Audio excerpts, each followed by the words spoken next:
Scuola occupata e bandiere, la confusione lei che ha per guance 2 mele, i libri sotto braccio e l'aria allegra, sta seduta lì.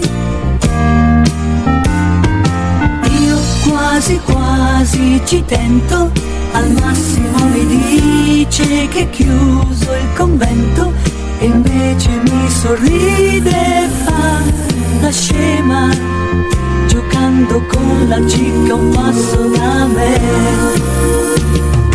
Vieni, facciamo un giro qui intorno, sì, poi ci infiliamo dritti in quel caffè.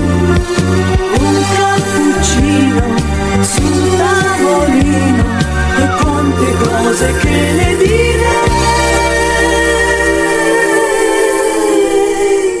Ma cominciamo a parlare, lei parla, parla, parla e non riesco a sentire, mi basta solamente restarla a guardare, che sia già fatto non mi va giù.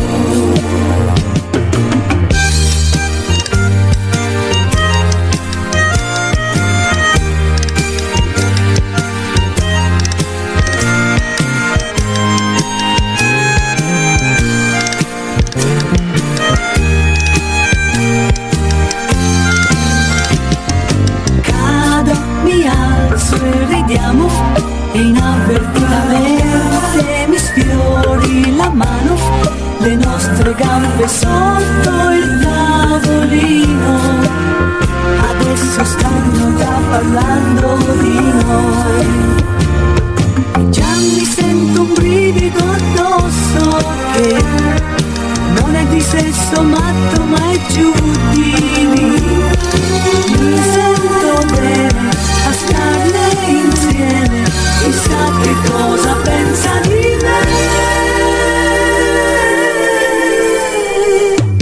Che chiacchierona mai vista, da quando ho cominciato ho risposto una volta, se adesso prende fiato mi butto di testa, domani sera vieni fuori insieme a me. E la sera dopo una birra, una pizza e tutto ok.